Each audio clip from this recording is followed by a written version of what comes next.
So today is the Heart-Body Day, and we've touched on the Brahma Viharas. So this morning that chant that we did, there's the Buddha's words on loving kindness, and then there were the suffusion with the divine abiding. I think that's how it's called. And that's pointing to these qualities of the heart that are loving in different ways and radiant, and in a way they're kind of essential. So not just essential to our practice, they're very, very important, but also they are qualities that they're kind of impersonal in a funny kind of way. They're impersonal. They're not like, I've got lots of metta. It's more like we clear out the space, we clear out the clutter of the heart and the mind in order to let that quality shine through. The quality of metta, the quality of karuna, compassion, the quality of mudita, appreciative joy, like rejoicing in the goodness and beauty of others or of that which is around us, and upekkha, the kind of peacefulness, the acceptance of things as they are. It's a very important quality. So as we practice and clear out the clutter of the heart and mind, those qualities start to be more accessible. And it may be that we start with a very crowded space inside, where there's not much room for, you hear people talk about radiance and spaciousness, and like, what? It just feels very dense in there. It can be like that. And if that's the case, then we can still bring those qualities to the density. So if the heart feels very solid and maybe shut down and heavy, just allowing the quality, just bringing that quality of metta in and letting it wash over the heart, just as a river or a stream washes over rocks and gradually breaks them down. So that sometimes we need that to practice. And it might be that we're taking in the metta, but it feels very small. It feels not like there's not much. You've got a tiny bit going, and then you think, no, but that's not how it's supposed to be. But actually, if you just got a little tiny bit, you've got the tiniest little glow there, that's good. You have to take care of that. That's precious. And sometimes I think of it like a little candlelight. You've got just a little candlelight. There's all these winds blowing. All the worldly winds are blowing in every direction, and you just take care of that light. You don't say, "Oh, it's not a beautiful radiant sun. I'm just going to get rid of it." You take care of it. It's precious, and it has its own beautiful glow and warmth. Even the tiniest little bit of metta. And when I use this word radiant, and that can be experienced in different ways. So it can be very expensive. That's one of the ways the Buddha talks about these qualities, that they're immeasurable. The four immeasurables, because you can't measure them. They can be so expensive that they just go on forever. So that can be experienced. That is our potential, actually, one of our potentials as humans, to experience that immeasurable quality. But it's also important not to measure, not to think, oh, it's supposed to be immeasurable and mine's just this tiny little candlelight, and so it's not good enough. So that's measuring. So you don't want to measure what is immeasurable. And also with this radiance quality, if you think about the old-fashioned radiators that we used to have in our school, we used to like to sit on those radiators, their hot water goes through the radiator, and then the radiator becomes warm and it radiates. And it's similar with the old chimneys. You'd have a little wood fire, and then you get a chimney with lots of rock or material that holds the heat, and then that would radiate out the heat. So think of it in that way. That can be a good way of thinking of it, that you get a little bit of light going, a little bit of warmth going through the metta, and then you just let it radiate. It's not forced air, you know. It's just gently radiating in the way that it's ready to do. And we keep taking care of that, and it grows. It transforms. So it transforms our heart. It allows things to fall away, old hurts and resentments and fears. It allows them to be transformed over time. And it also transforms the body. So when I first started to practice, I felt I had so much, kind of unfortunate cellular memory in my body, and it felt like, oh, this is cellular memory, it's never going to go, all of this stuff, all this trauma and all this tightness. But actually the practice of the Brahmaviharas does transform even the cells. So it's powerful. So we have this potential for being absolutely, for these qualities to just be bright and radiant. We have that quality, with that potential, but mostly that's not what we're living. And so why is that? What's happening? So there are various hindrances that the Buddha pointed to in his great compassion. I always feel it's very compassionate of him to point to the hindrances, because they seem very believable and they seem to be who and what we are until we understand them.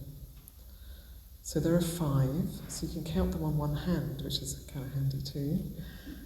And so the first 2, sensual desire, ill will, and then sleepiness and dullness, sloth and torpor, and restlessness and agitation or anxiety, and doubt. So these are the 5.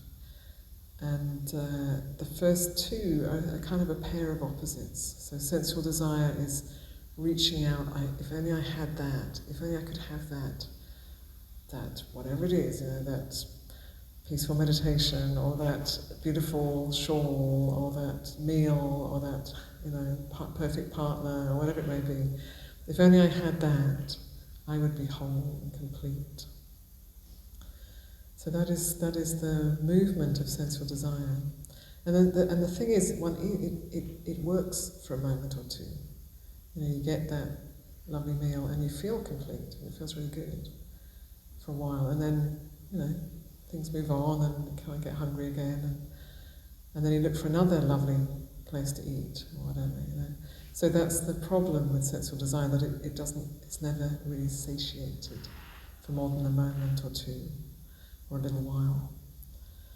So there's that reaching out and wanting and trying to get something that will make me whole. So that is a hindrance. That's hindrances. It hinders us from being fully awake and free. So this is what the hindrances are. They're not absolute obstacles, but they pull us off track. And then the second one is ill will.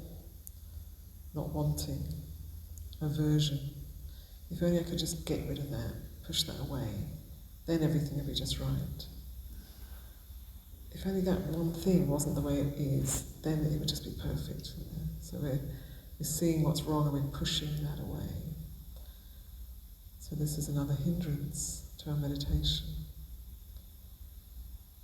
So things are not perfect. This is the nature of samsara. The nature of the world is it is not perfect. So we're not looking for perfection in the world. We're looking for complete attunement here in this body and mind to the way things are. And then sleepiness and dullness, so that's the mind being dull, the body being lethargic. So it can be at the beginning of a retreat, we're tired. Sometimes it's like that. You've just come from a busy life and you're stopping and doing very little for long periods of time. That can be hard to change gear. So it can be at the beginning of the retreat, first couple of days, can be a big struggle with sleepiness and dullness. And, if you actually really need to sleep, go and have a little sleep in one of the, just for the first 2 days. I didn't actually check in with Jacobo about this, but this is what I recommend. If you really need to have a little sleep, a nap somewhere in the day, go and have a nap in one of the walking meditations, not during one of the teaching times.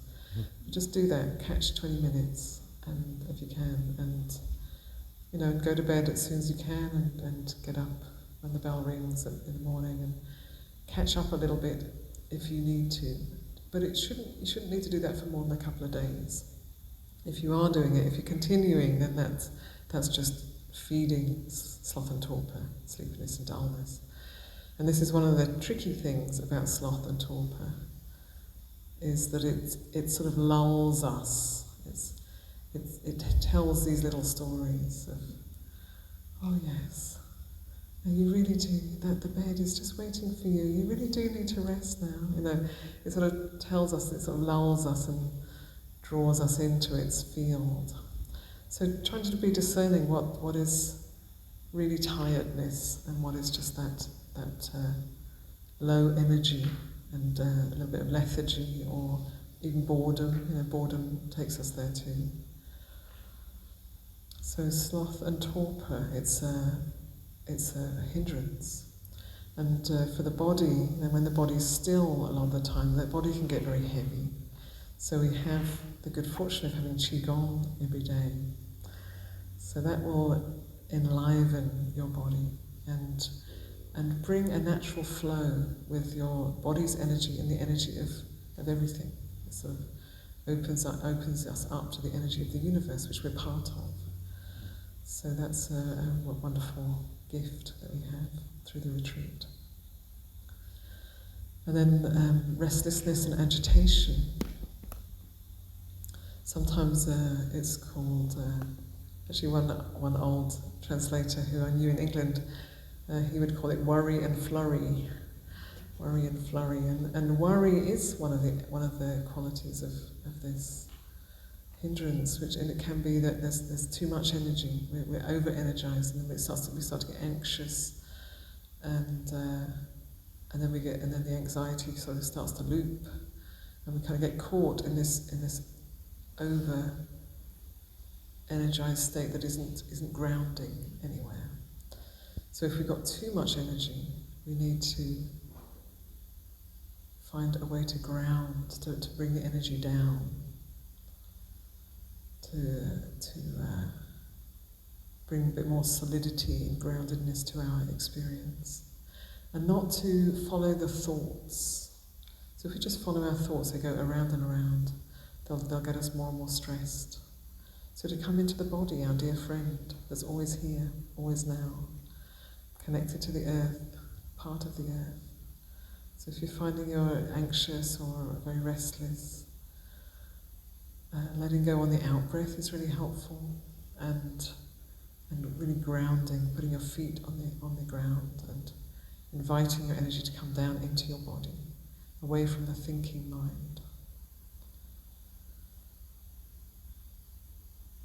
And I didn't say so much about how to manage each of the, and doubt is the fifth.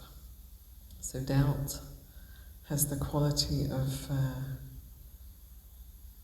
circling endlessly, like a dog chasing its tail. So it can look like doubt is, if we just keep on thinking about it, we're going to get an answer. It sort of promises that. But actually it just goes around and around, it doesn't go anywhere. So with doubt, we have to just decide, okay, again it needs grounding, so just like, okay, just going to move, just going to let go of that worry or that thought or that doubt around, should I be doing this or should I be doing that? Then you might have big life doubts, or you might have little doubts like, am I supposed to be doing metta or body awareness? Those little doubts like that. Or is it supposed to be, am I supposed to be aware in this way or in that way? Just choose a way and try it out, see how it goes, see how it works for you, and then stay with it for some time and see how it goes. And then if that's working for you, stay with that, go into it, it's good.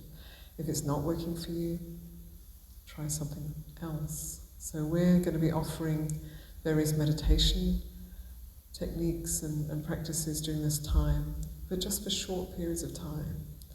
And then there are long periods of time where you have your time for practice. So you need to use your own wisdom and discernment. Pick something up, try it out. Not for a minute or two, but just really, really delve in, see how it's working.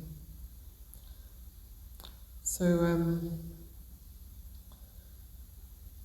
sensual desire, coming back to the five. So sensual desire, the antidote to sensual desire is a body practice, body-related practice that is just really experiencing it, being aware of the body as it is. And the simple way of doing it, there's a whole long, more detailed way, but a very simple way to do it is just to be aware of, on the outside of the body is skin. So just be aware of skin. We all have it. The skin on the outside of the body. And then flesh, so just to call everything, I know this isn't very biologically perfect, but just to call everything in between the skin and the bones flesh. So just to be aware of the flesh inside here, not so beautiful, and the bones. So one practice is just to reflect on skin, flesh, bones here in this body, in your body. And if you're very attracted to somebody else, just see how it is to peel off the skin of that person, put it in a little heap next to them, and then the flesh, another little heap, and then the bones, another little heap. See how exciting it gets.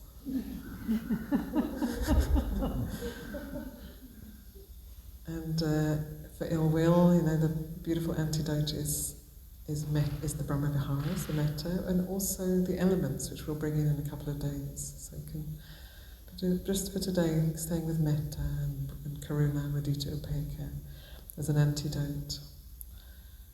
And sleepiness and dullness. So my time is up. Sleepiness and dullness. It is actually up. So sleepiness and dullness, really pay attention to the in-breath. The in-breath. And your bodily posture. So if you're slouching and nodding, then you need to shift your posture. And stand up if you need to.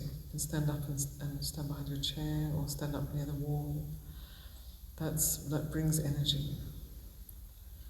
So I didn't explain them in very perfect order, but I think I've covered all of the antidotes and the 5 hindrances, and I think you're all very familiar with the hindrances.